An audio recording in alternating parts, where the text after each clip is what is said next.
Hello friend, स्वागत है आपका अपने यूट्यूब चैनल में। और आज के इस वीडियो में हम देखेंगे इंडियन ओशन की इम्पोर्टेंस। आइए शुरू करते हैं। देखिए, अगर इंडियन ओशन की बात करें तो ये थर्ड लार्जेस्ट वाटर बॉडी है और एक मेजर पासेज है इंटरनेशनल ट्रेड के लिए। और स्पेशली एनर्जी की बात करें हम तो एनर्जी के लिए देखिए, स्टेट ऑफ हॉर्मूज हो गया है ना, स्टेट ऑफ मलक्का हो गया। इंडिया और चाइना का जो आपका क्रूड है वो मेजर क्रूड इसी पैसेज से पास होता है। अब या इंडियन ओशन के अराउंड वास्ट लिटोरल है ना। और वर्ल्ड के मोस्ट डेंसली पॉपुलेटेड एरियाज भी इंडियन ओशन के ही अराउंड है, जैसे बांग्लादेश देख लीजिए, इंडिया के कोस्टल एरियाज देख लीजिए। इसके अलावा फास्टेस्ट ग्रोइंग रीजन अगर प्री कोविड की बात करें तो इंडिया हो गया, बांग्लादेश हो गया, श्रीलंका हो गया, ये one of the fastest growing nation थे। अगर इंडियन ओशन को हम एज अ सिंगल टर्म बोलें तो एक ये जियो पॉलिटिकल की स्टोन है। 21st सेंचुरी की बात की जाए तो 21st सेंचुरी को एशिया का एज कहा था, मतलब एशियन सेंचुरी बोला गया है। और इंडियन ओशियन जो है वो is at a centre of the edge of Asia. देखिए, अमेरिका ने भी जो है इंडो पैसिफिक का नाम दिया। जो एशिया पैसिफिक पहले बोलता था उसे अमेरिका ने कहा अब इसे इंडो पैसिफिक से जानेंगे। इसकी बहुत ही जियो पॉलिटिकल या जियो स्ट्रेटजिक इसके पीछे रीजन्स हैं। देखिए, जो हमारा इंडियन ओशन रीजन है वो वर्ल्ड का बिजिएस्ट वाटरवे को होस्ट करता है। इसके अलावा 3/4 जो इसका ट्रैफिक है वो बियॉन्ड द रीजन है ना, यहाँ से जाता है। इसके अलावा दुनिया भर के कंटेनर जितने भी हैं, कंटेनर शिपमेंट, उसका आधा इंडियन ओशियन से होकर गुजरता है। और बल्क कार्गो ट्रैफिक की बात करें तो one third of the world bulk cargo Indian ocean से गुजरता है। और 2/3 ऑयल शिपमेंट। अगर हमें कोई आंसर लिखना है तो उसकी शुरुआत हम इस तरह कर सकते हैं कि for India the seas around have nurtured its link of commerce and culture with extended neighborhood over millennia। है ना, इसका मतलब यही हुआ कि जो हमारा सी है हमारे इंडिया के अराउंड, उसने हमारे रिलेशन चाहे कॉमर्स के हों चाहे कल्चर के हों, हमारे एक्सटेंडेड नेबरहुड में सालों साल तक इसी की मदद से ये बढ़ा है, कॉमर्स और कल्चर।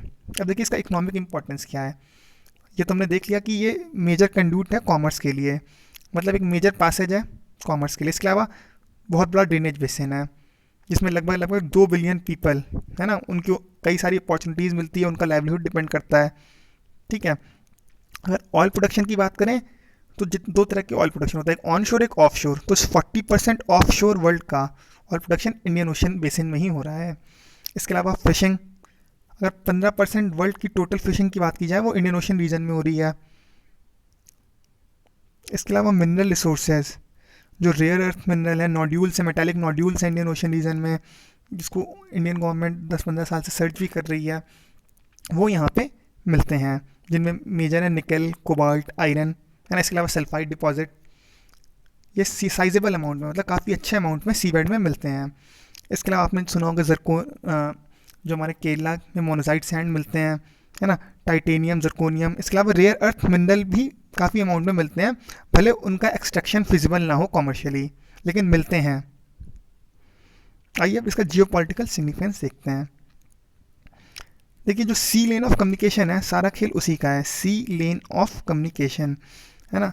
सारी कंट्रीज कहती हैं कि हम जो है वो free sea lane of communication चाहते हैं, independent sea lane of communication चाहते हैं, चाइना जैसी कंट्री का दबदबा नहीं चाहते। ये क्यों ज़रूरी है?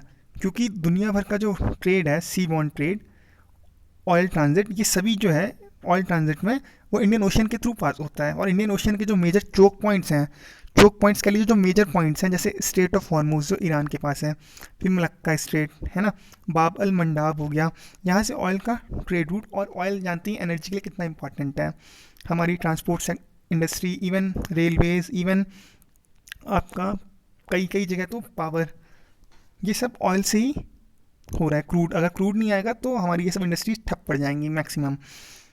तो जो इंडियन ओशियन रीजन है वो 3 कॉन्टिनेंट को कनेक्ट करता है, 2 ओशियन को कनेक्ट करता है, और हमें एनर्जी सिक्योरिटी प्रोवाइड करता है जो ऑयल इसके थ्रू पास होता है उसके द्वारा। More than half of the world arm conflict ये भी इंडियन ओशियन रीजन के ही अराउंड है। देखिए, अफ्रीका में देख लीजिए है ना, मैक्सिमम कॉन्फ्लिक्ट्स हो गया। देखिए, सोमालियन पायरेट्स हो गए, इवन इंडिया पाकिस्तान, तो ये सब इंडियन ओशन रीजन इस वजह से भी इम्पोर्टेंस है। इसके अलावा जो राइज है इंडिया और चाइना का, और इनके बीच में जो कंपटीशन है और यूएस का विड्रॉल है अफ़गानिस्तान से, है ना, या आईएसआईएस का जो इराक और सीरिया में उद्भव हो रखा है, ये सब इंडियन ओशन रीजन को इम्पॉर्टेंट बनाते हैं। क्योंकि देखिए डीगो गार्शिया हो गया, ये सब आइलैंड हो गए जहाँ पे यूएस के मिलिट्री बेसेस हैं, ये भी इंडियन ओशन में ही है डीगो गार्शिया। इसलिए ये जियो स्ट्रेटेजिकली और जियोपॉलिटिकल रूप से बहुत ज़्यादा इम्पॉर्टेंट है। हमारे इंडिया पाकिस्तान की न्यूक टेंशन हो गई, ईरान ईरान की भी न्यूक्लियर टेंशन है ना, जो P5+1 टॉक्स फेल हो गई, अमेरिका विड्रॉ कर लिया उससे। ये सारे रीज़न हैं जो इंडियन ओशियन को बहुत ही ज़्यादा इम्पॉर्टेंट बनाती हैं। चाबहार पोर्ट हो गया, ग्वादर पोर्ट हो गया, अभी चाइना एक और पोर्ट ईरान से कॉमर्शियली रूप से ले रहा है, आप कमेंट करिए वो कौन सा पोर्ट है। तो ये हो गया, न्यूक टेंशन हो गई, एनर्जी सिक्योरिटी हो गई, ये सब रीज़न है जो कि इंडियन ओशन रीजन को बहुत ज़्यादा इंपॉर्टेंट बनाते हैं। इसलिए एक तरह से अखाड़ा हो गया है इंडियन ओशन। चाइना की जो एग्रेसिव पॉलिसीज़ है, जो सॉफ्ट पावर डिप्लोमेसी है, जो MSR है ना, मैरीटाइम सिल्क रूट जो चाइना ने अभी लॉन्च किया है, जो one border one road one belt और रोड इनिशिएटिव हो गया, BRI हो गया, ये सारे रीज़न हैं जो इंडियन ओशन रीजन को इम्पॉर्टेंट बनाते हैं। अब देखते हैं जोग्राफिकल सिग्निफिकेंस। देखिए इंडिया एक मानसूनल टाइप कंट्री है, इवन इंडिया और इंडिया के नेबरिंग कंट्रीज़ में भी मानसून टाइप क्लाइमेट है। तो मॉडरेट क्लाइमेट जो है हमारे यहाँ, उसका रीज़न भी ये इंडियन ओशन ही है, क्योंकि ये सी के अराउंड है ना, सदर्न इंडिया आपका। और हमारे मानसून्स है ना, मानसून में जो नॉर्थ ईस्ट विंड्स आती हैं, जो साउथ वेस्ट मानसून आता है, वो जब पानी जब लेके आएगी समुद्र के थ्रू तो लेके आएगी। जैसे जब नॉर्थ ईस्ट विंड जो हमारी साउथ में चाइना चेन्नई में बारिश करती है, तमिलनाडु कोस्ट पर बारिश करती है, वो इंडियन बे ऑफ बंगाल से तो वो वाटर लेती है। प्लस देखते हैं अब इंडिया के लिए क्या इंपॉर्टेंस है इसका।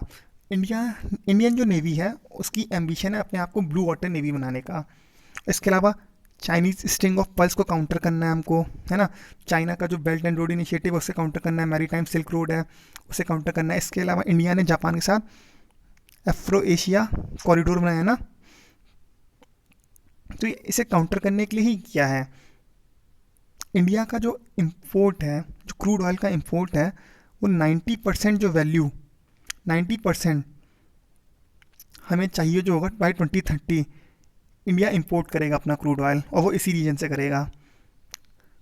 मतलब उसका जो ट्रेड रूट होगा वो इंडियन ओशन को ही फॉलो करेगा। तो हमारी एनर्जी सिक्योरिटी जो है वो इंडियन ओशन पे पूरी तरह डिपेंडेंट है, क्योंकि ये एक एक्सपेक्टेशन है कि हमारे जो क्रूड रिक्वायरमेंट होगी बाय 2030 हम लोग 90% इम्पोर्ट करेंगे और इसी रूट से करेंगे। इसीलिए हमें अपने इंटरेस्ट को डिफेंड करना है। देखिए चाइना साउथ चाइना सी में है ना दादागिरी दिखा रहा है, इसलिए बाकी कंट्रीज जो इंडियन ओशन रीजन है उनको अपनी कैपेसिटी बिल्डिंग करनी पड़ेगी, तो जो चाइना का बुलिंग एटीट्यूड है उसे वो काउंटर कर सकें। इसके अलावा हमारा जो ब्लू वाटर क्वेस्ट है ना, इसलिए हमें बहुत ज़्यादा ज़रूरी हो जाता है अपने आप को इंडियन ओशन रीजन में मजबूत करना, ताकि हम अपने सिक्योरिटी इंटरेस्ट है ना। कई बार हमने देखा कि चाइना की जो हैं सबमरीन्स हमारे इंडियन ओशन रीजन में आ जा रही हैं, हमारे कोस्ट के नज़दीक आ जा रही हैं, सर्वेलेंस कर रही हैं। तो इसलिए हमें अपने आप को इंडियन ओशन रीजन में मजबूत करना ज़रूरी है और लाइक माइंडेड कंट्रीज़ के साथ चलना ज़रूरी है। देखिए इंडिया जो है वो India is at the cross road of the Indian ocean, ठीक है, ये काफ़ी अच्छी लाइन है। और हमारा जो कल्चरल फुटप्रिंट है, हमारा देखिए साउथ ईस्ट एशिया से रिलेशन है ना, थाईलैंड से इंडोनेशिया में है ना, बाली आइलैंड है वहाँ काफ़ी लोग रहते हैं, इवन यूएई में हमारे जो केरला से लोग गए हैं। हमारा जो कल्चरल कनेक्ट है वो भी इंडियन ओशन रीजन की वजह से ही है, चाहे मिडिल ईस्ट हो, चाहे साउथ ईस्ट एशिया हो, चाहे अफ्रीका हो। गुजरात के काफ़ी लोग अफ्रीका में नटाल में साउथ अफ्रीका में गए हुए हैं।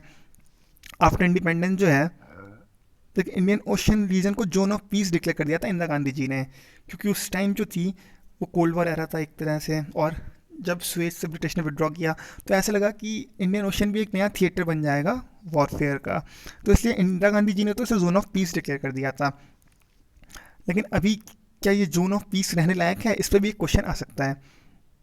हमारा trade by volume 95% Indian ocean के थ्रू जाता है और almost 70% by value Indian ocean के थ्रू पास हो रहा है। हमारे LNG इंपोर्ट्स हैं वो 45% डायरेक्ट सी से आ रहे हैं, है ना। हमारा जो सी डिपेंडेंस फॉर ऑयल है वो 93% है। इसके अलावा हमारी फिशिंग इंडस्ट्रीज़ है ना, एक्वाकल्चर, जिसका मेजर पोर्शन हम एक्सपोर्ट करते हैं वो भी ओशन के ही थ्रू है। इसके अलावा हमें मिनरल रिसोर्स जो मिल रहा है और जो हमें एक्सक्लूसिव राइट मिले थे इंडियन ओशन रीजन में, जो सेंट्रल इंडियन ओशन रीजन में हमें एक्सप्लॉइट करने के लिए एक्सक्लूसिव राइट्स मिले थे, है ना, ये सारी चीज़ें बता रही हैं जो कि इंडियन ओशन कितना इंपॉर्टेंट है हमारे लिए। हमने एक शिप समुद्र रत्नाकर भी लिया था कोरिया से इसी के लिए। सिक्योरिटी डायमेंशन देख लें, जो 26/11 अटैक हुए थे हमारे, मुंबई अटैक, वो सी के थ्रू तो आए थे मुंबई। इसके अलावा स्मगलिंग होती है, इलीगल फिशिंग होती है ना, सोमालियन पायरेट्स, है ना, ह्यूमन ट्रैफिकिंग, है ना, पायरेसी, ये सब इस एरिया में बहुत होती है। इसके लिए इंडिया ने बहुत सारे इनिशिएटिव भी स्टार्ट किए। इंडियन ओशन रिम एसोसिएशन हो गया, security and growth for all हो गया, है ना, एफ्रो एशिया ग्रोथ कॉरिडोर हो गया, AAGC जो इंडिया जापान ने मिलकर शुरू किया है। इसके अलावा हम कई सारे यहाँ पे नेवल एक्सरसाइज करते हैं बहुत सारी कंट्रीज़ के साथ, मिलन हो गया, है ना, US के साथ, इवन हमारी सिम्बैक्स हो गया, कई सारी कंट्रीज़ के साथ हम एक्सरसाइज कर रहे हैं। आपने प्री के लिए काफ़ी एक्सरसाइज याद भी की होगी। इसके अलावा HADR ऑपरेशन हम करते हैं, जो humanitarian assistance and disaster response, जैसे सुनामी आई थी 2005 में, तो उस और कई सारे ह्यूमन कैलमिटीज़ भी आ जाती हैं, जैसे अफ्रीकन कंट्रीज़ में आ गई थी, हमें रेस्क्यू ऑपरेशन करना था।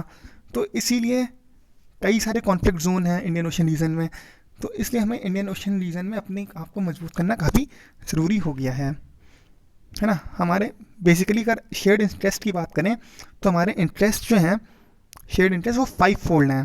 पहला, फ्रीडम ऑफ नेविगेशन, मतलब सी लाइन ऑफ कम्युनिकेशन है उसे फ्री रखें ताकि कॉमर्शियल शिपिंग अच्छे से हो सके। इसके अलावा हम हार्नेस करें इंडियन ओशन रीजन की रिसोर्सेज को। इसके अलावा डिज़ास्टर का प्रिवेंशन करें हम, है ना, और रिलीफ, अगर डिज़ास्टर हो जाए तो रिलीफ एंड रेस्क्यू ऑपरेशन तेज़ी से कर सकें। इसके अलावा पायरेसी हो गया, काउंटर टेररिज्म हो गया, स्मगलिंग को रोकें, है ना, टेररिज्म को रोकें, इलीगल जो वेपन प्रोलिफरेशन है उसको रोकें। इसके अलावा हम अपने नेवल कंपटीशन को भी मैनेज करें, जो इंटरनेशनल नेवल कंपटीशन है स्पेशली इंडिया और चाइना का। तो ये इंडियन ओशन का इंपॉर्टेंस है इंडिया के लिए और as a importance for world as a whole. आपको वीडियो कैसा लगा आप प्लीज़ कमेंट करके बताएं। Thank you.